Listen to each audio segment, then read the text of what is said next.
Welcome back to another episode of the Play On podcast. This is the hurling edition this time, and we had a brilliant and very interesting weekend of action in the hurling championship.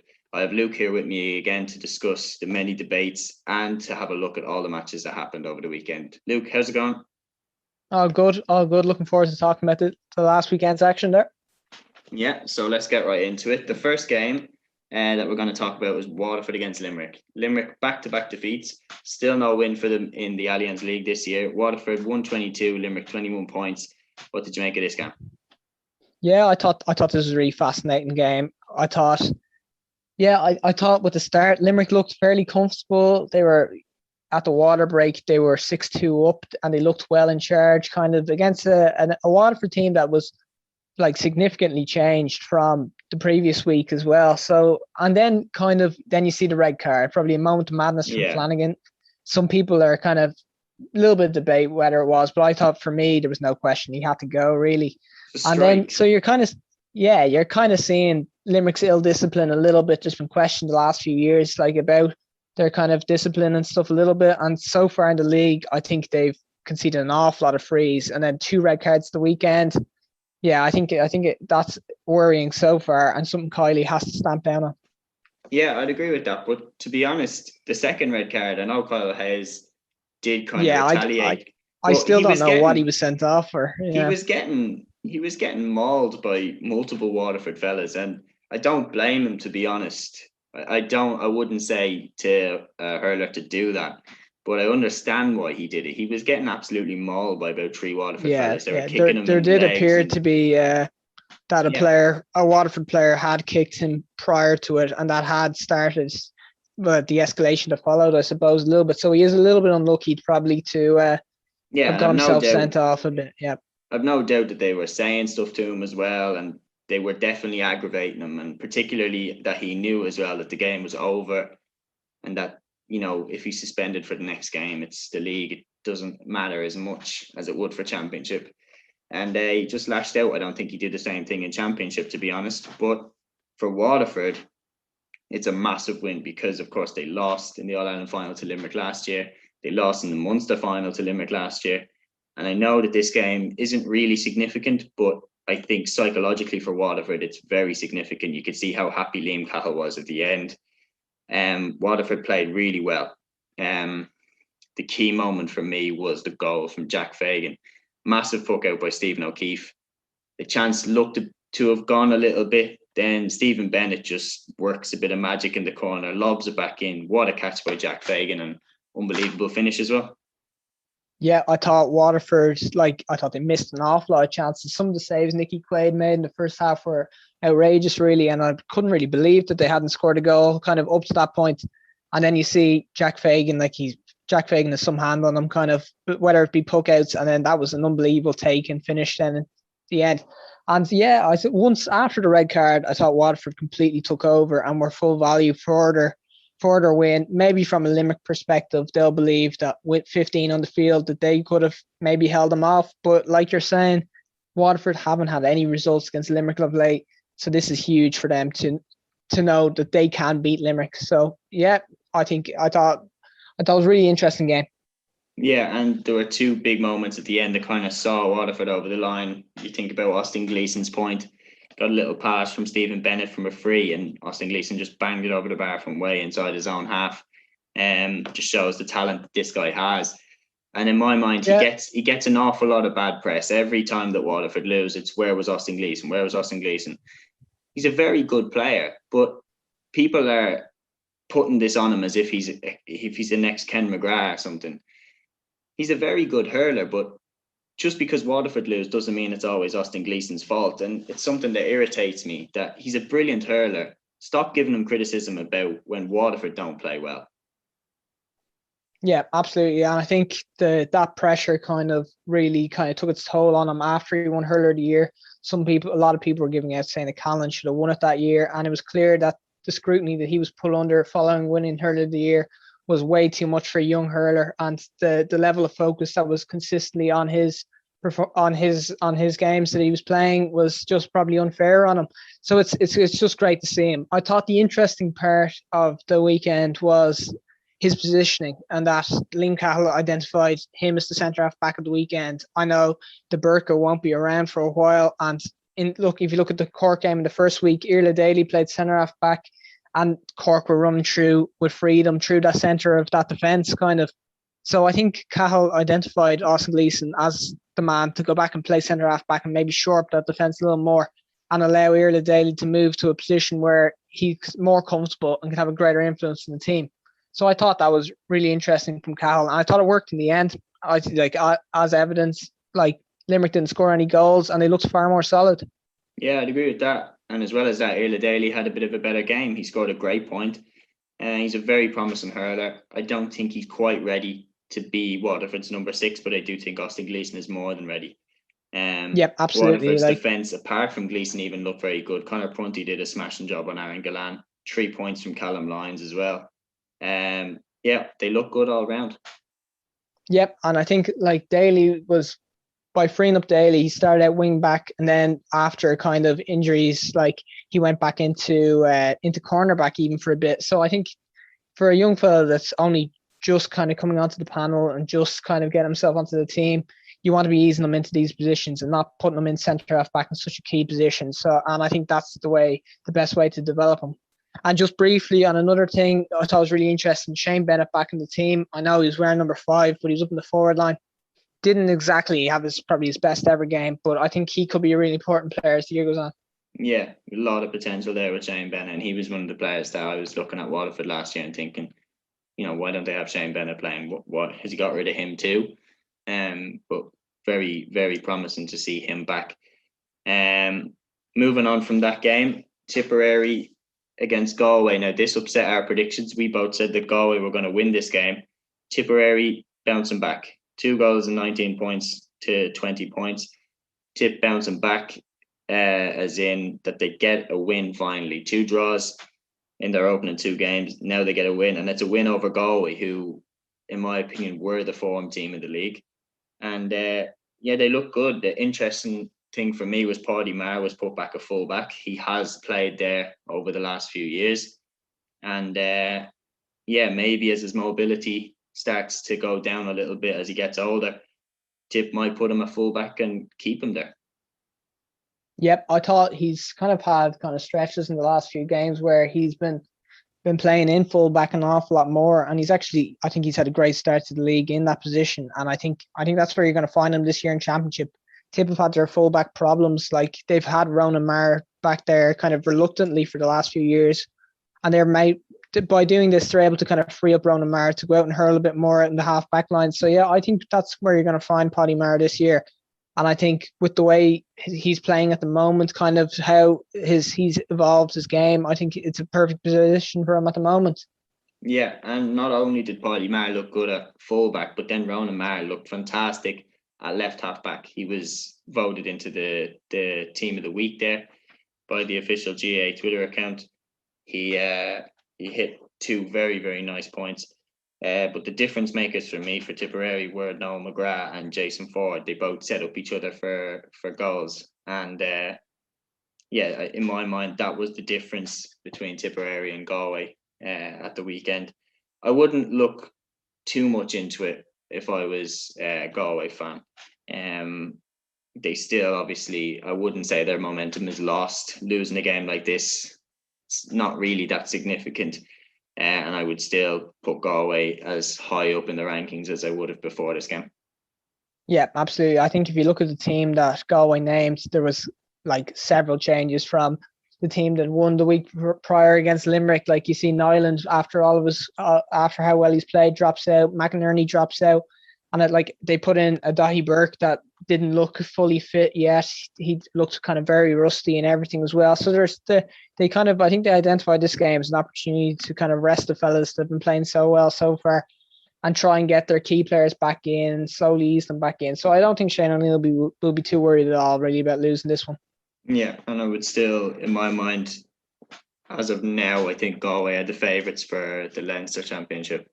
I think if they can get over the whatever mental barrier they had playing against Kilkenny last year, if they can get over that this time, I think no one in Leinster is stopping them. And So positives all around. Tipperary looked very good as well. Yep. Liam Sheedy would be delighted. Yeah. I Yeah, wouldn't just have too much more to briefly, say. I think that the thing that will please him the most is that full back line for Tipperary so far. I thought Cathal Barrett was the official man of the match. I thought he was excellent. Like coming out with ball the whole time. He was tigerish the entire game.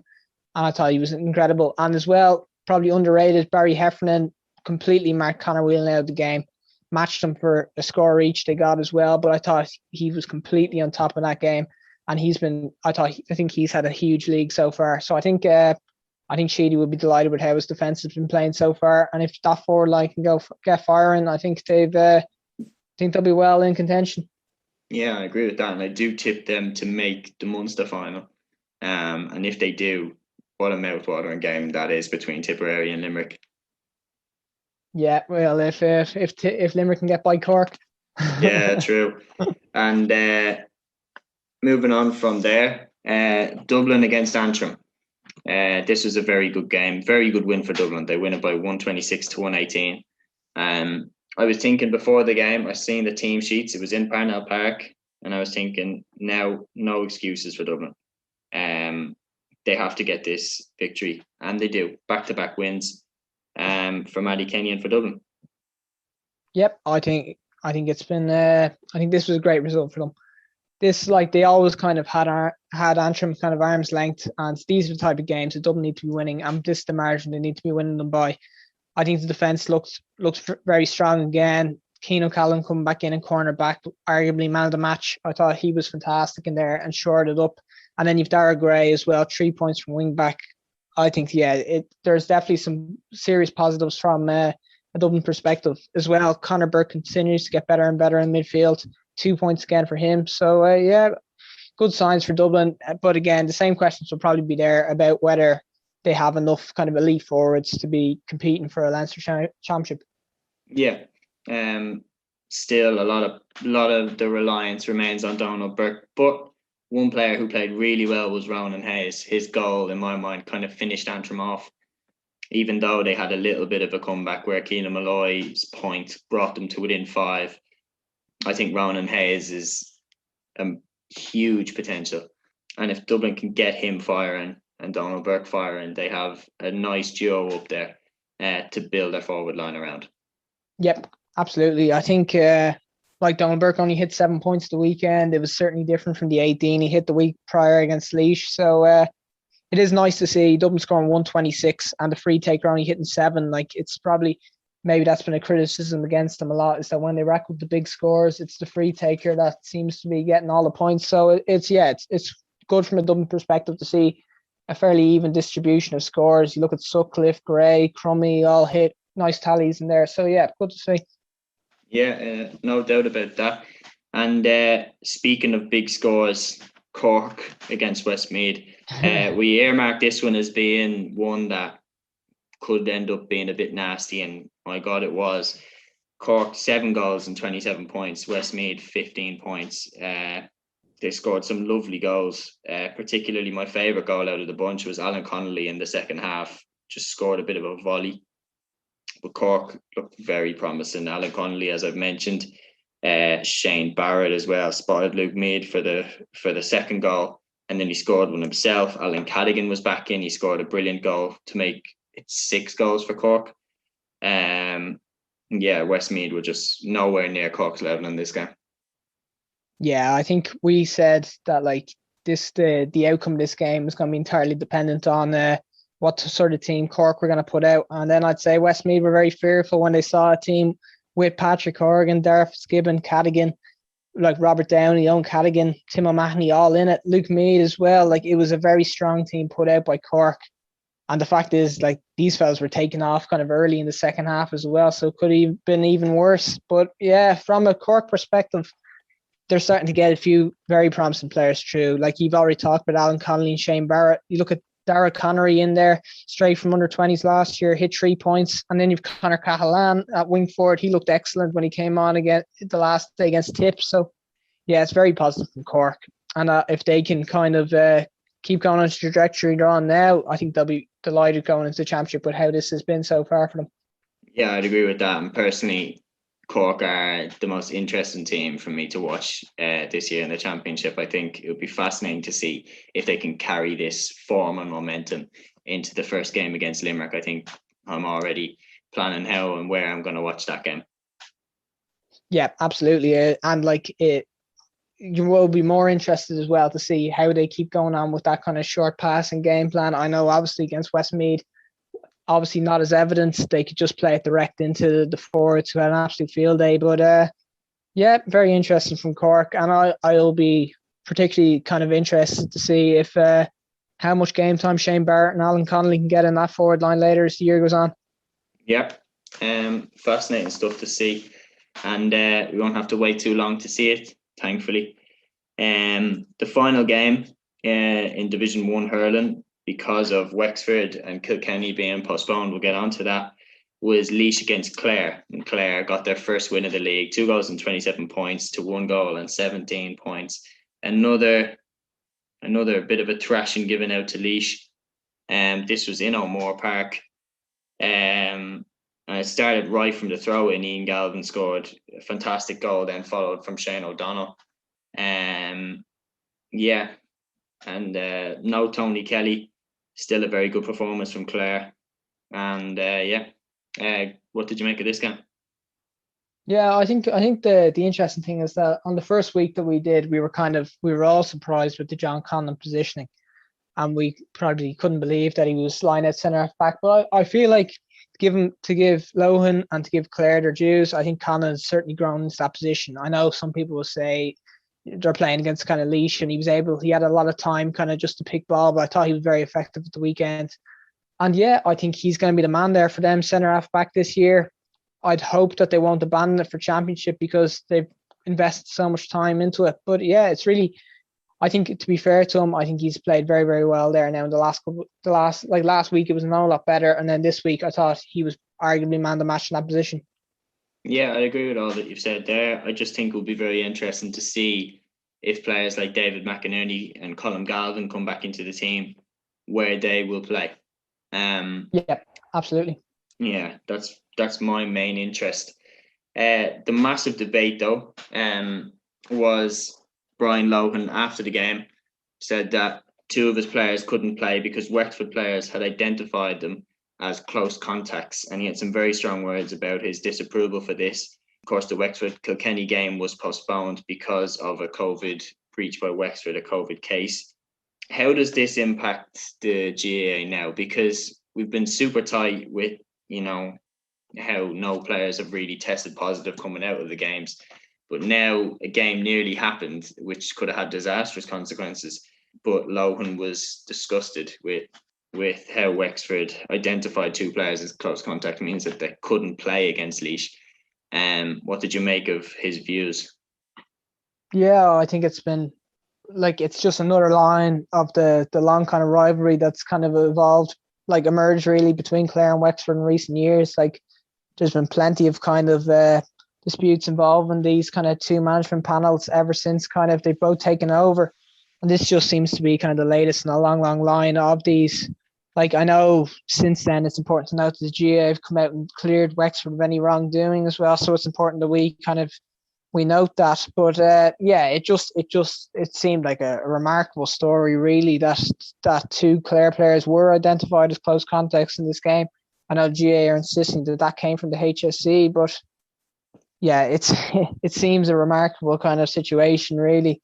But yeah, hopefully that the players in perspective can they can recover from it completely and test negative, and then the game next weekend can go ahead. Yeah, and speaking of that game next weekend, Kilkenny against Wexford, how do you see that going? I'm going to go with Kilkenny too. I think I've been really impressed with how they've started the league so far. I think they had good results in the first week against Dublin, and then if you look at kind of the Antrim game as well, they overcame an awful lot of adversity in that game, while blooding a few young players as well. So I think Kilkenny are going to win. I actually think comfortably enough, between 5 to 10 points. Yeah, I would agree with that. To quickly run through the Division 2A results, Wicklow lost to Down 1 by 3 goals and 26 points to 14 points. Offaly beat Carlow by 225 to 117. Another noteworthy victory there for Michael Fennelly. And Kerry beat Meath by 124 to 24 points. That's it wrapped up for me. I think Offaly look very promising, especially for the Joe McDonagh Cup this year. I would love to see them make the final. I'd love to see them get back up. And with Fennelly at the helm, I think that they can do that. Yep, absolutely. I think everybody was really disappointed. Kind of for Offaly, neutrals were really disappointed to see what's happened in Offaly recently. They don't deserve to be down in that position. I know it's kind of gone to the dogs in recent years, a little bit their form and everything, but I think everybody would love to see them back up competing. And yeah, very promising this year. I thought Oisin Kelly was probably the standout last weekend for them. Yeah, another huge result for them. And yeah, I think they will come straight back up. And out of those teams, yeah, I think I'd back them for the Joe McDonagh as well.